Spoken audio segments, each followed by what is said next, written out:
the best in the world. The best 5 minutes of your day is about to happen, and it's called what? Chuck's Guarantee. Well, you kind of change it up, but it's just guarantees. You don't have to add your name. Wait, what's on the marquee? We can read that. You don't Chuck's need Guarantee. But I got to give you your props because last week you went 6-4, which isn't great, but it's decent. So let's move forward to this week's guarantee. So obviously we know that LeBron James is very close to passing up Kobe Bryant right now. So the question is, which game is he going to pass Kobe Bryant? Is it going to be at Philadelphia on Saturday, or is it going to be at Memphis? Which game? No, guaranteed Philadelphia. Saturday night showcase game. LeBron understands that's a big game. So we're going to do it in the city of brotherly love. Okay, I like that. So the Battle of Los Angeles, we've seen so far that the Clippers pretty much just stomp Los Angeles every time that they play when they play the Lakers. Yes. Clippers or Lakers, who do you like? Well, I think I can't pick the game. What? No, Chuck. That's what we pay you for. Paul George has been out. Kawhi didn't play. That's two fair questions. Do the Clippers play the night before, and is Paul George playing?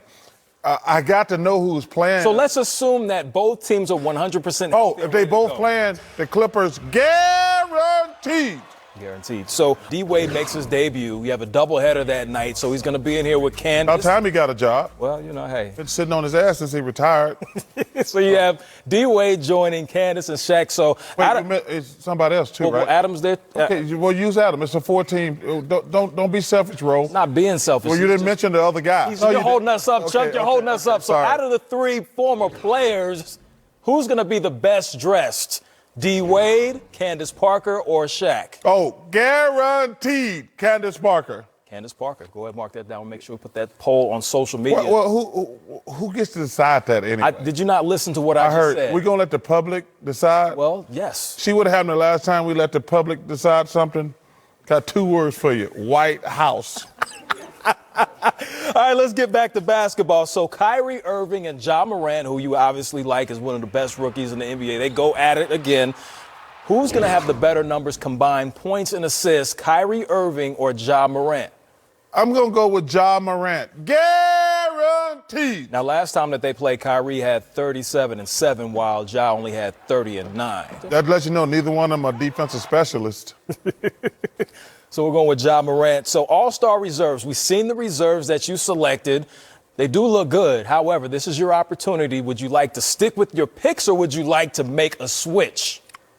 I'm going to take Drummond off and go with Middleton. You're going to add Chris Middleton from the Milwaukee Bucks. That will make him a two-time all-star replacing Mr. Drummond.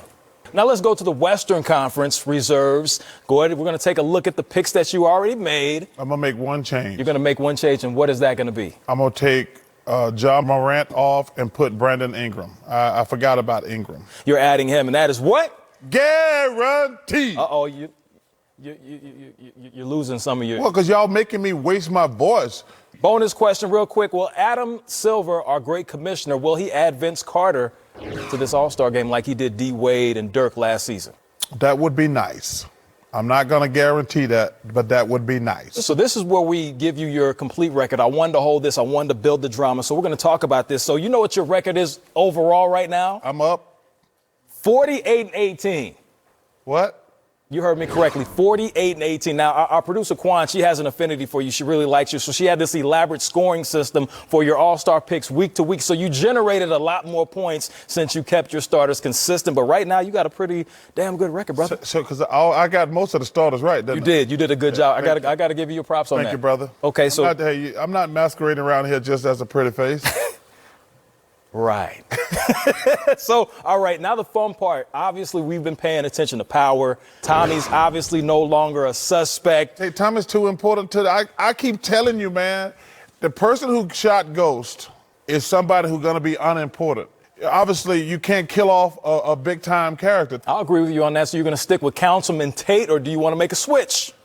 I'm going to stick with Councilman Tate, because he can't run for office, and he's going to get his walking papers sometime soon. Is there anybody else that you want to eliminate? You still have Tasha, you still have Tariq, you still have Sax. Oh, Tasha didn't kill him. Okay, so you want to remove Tasha from the Yes. list. Okay, we're going to remove Tasha from the list. She is off the list. So, Bad Boys for Life. It's #1 in the box office. So the question is, will it remain as the #1 movie in week 2? Yes. Yes. That's the one and only Charles Barkley. What's the name of the second, Chuck? Guaranteed. Of course, those are Chuck's guarantees, so I hope that you pay attention week to week because you're keeping track of all the scores. Now, we already know y'all not necessarily paying attention to Power, but a basketball question. I watched it. Okay. I just haven't followed it lately. Look, See, that's the thing. I watch everything until it goes overboard. And then, look, when they start the secret agent stuff, look, I used to watch Scandal. But when the daddy was this deep threat killer, look, dude. Wait. Same with Ghost. When all that stuff happened after the first season, it just lost me after that. Never watched a single second of Power Star. Well, #1, you two don't know what you're missing out on because it's one of the most excellent shows. It is good, but it's confusing. Well, I mean, that's why you continue to watch and allow it to develop and things of that nature. But we'll take it back to basketball. Vince Carter, would y'all like to see him in Chicago during All-Star Weekend in some way, shape, or form? Yes. Absolutely. Yes. To have played as long as he have, to have brought the excitement to the fans around the world in this league the way Vince has. And think about it. Vince has never done anything bad. He hadn't been a bad example or ambassador for basketball. So I think it would be fitting, if this is last year, to give him the respect of a lot that you've given a lot of other great players. Because Vince is, look, the talent is undeniable. You can talk about, did he ever reach that talent level that he could have? That can always be a conversation, but as far as a human being and a person, and I got a chance to coach him and be around him on a day-to-day basis, Vince Carter is an excellent human being, and the league would be doing him justice by honoring him in Chicago. I got an easy pick for you. Make him an honorary judge of the slam dunk contest on Saturday night. Exactly. What better way to honor Vince for what he's really most famous for in the league? Right. Is carrying on the tradition of All-Star Saturday night, being a slam dunk champion, doing it in Chicago of all places. Yep.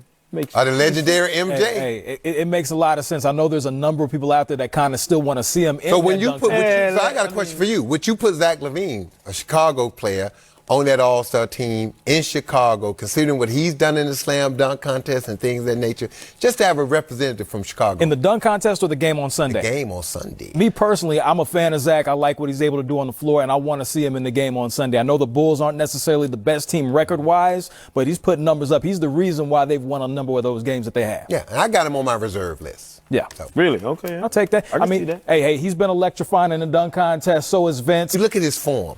His form is not broke like other guys who can't shoot. Zion Williams has said this to me. He used to say this to me all the time when I coached him. Coach, why am I going to take that shot when at 75% I can get an and one and do that in the paint? His whole thing is, it doesn't make sense to shoot a three when I can get three the old-fashioned way and do it at a 75% percentage. So when you look at him and what he brings, man, is he going to get better? Yes. And the team around him is going to get better. Indeed, intelligent basketball. Now, secondly, obviously we've seen what he can do on the floor, but just looking at the impact that he had with his teammates, seeing how excited they were. Sekou, you see that and you say what? How does that impact the team morale overall? Oh, I think it impacts you tremendously, but it's momentary. There's going to be a stretch 10, 15 games into his season, where all of that fanfare is not going to be a factor, especially not at home. You're not going to get that same electric atmosphere over and over again unless Zion continues to put up unbelievable, points and performances in a short amount of time, because he's still going to be on some manicured minutes here now. He's not going to just be out there running around playing as long as he'd like to. They got to be very careful how they bring him along, because there are going to be a lot of other external pressures on Zion. Now you're going to go on the road and see what that circus looks like for Zion and the Pelicans. They all have to be able to manage that, not just Zion. Coach, is this something that you would do different, though, with just the minutes restriction? I saw he played. Got to keep your minutes restriction. Well, obviously, they started him in the quarter. He would play about 3 to 4 minutes, and then they would take him out. And then in the fourth quarter, they kind of deviated from that. How would you operate? But this is what people don't understand. It's not about necessarily the need with the minutes restrictions. He's not in shape. He can't play 7, 8 minute stretches. So you have to limit him to 3 to 4 minutes, because Sekou knows this. Once you get tired and you're still playing, that's when the injuries happen, especially when you're not in shape. You can play through being fatigued when you're in shape because your body can respond to it. He's not in shape. He's played one game, and he's missed the entire season.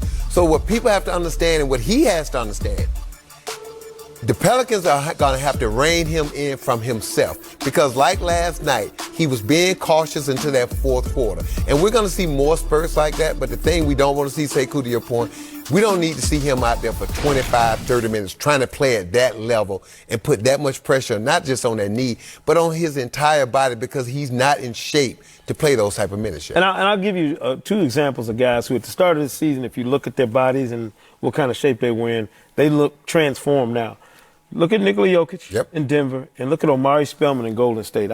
2 guys that I happened to pay attention to early in the season. I was in Denver in training camp, saw Jokic, but saw Spellman just, in warm-ups one night. I thought, wow, he looks huge, like not in the kind of shape. And then you see him now. You got to play your way into game shape in this league. I don't care what you say. Not like you can come in as tip-top for training camp as you want, but it's not game shape. So Zion's going to spend the next couple weeks just trying to figure out what is his game shape in this league. And if you're the Pelicans, you don't need him to do that with the added pressure of trying to live up to all of this hype. You just want him to go out there and play. Look, as great as he can be, no one, even LeBron James, Michael Jordan, no one can live up to the hype and expectations because they think you should be great every second you're on the floor. And you have to understand this is a game. You're not going to be great every moment you're out there. We saw how he started, kind of pedestrian. But then you saw the talent when that light bulb came on in the fourth quarter. So we're going to see more of that as the season goes on and he gets healthier and in better shape. But right now, let's just slow down and keep playing him in these short stretches because it's about longevity. Don't get caught up in all the fanfare and this kid has a short career because you're short-sighted. Indeed, but we're definitely not short-sighted, and we will be paying attention tonight because he's playing on League Pass. We're going to have live cut-ins right here on this network, so don't go anywhere. Speaking of cut-ins, how about this? The Grizzlies, they kind of fell off just a little bit. They lost 2 in a row, but Brandon Clark is doing work, the rookie, putting it in. Memphis trying to get that win in Detroit.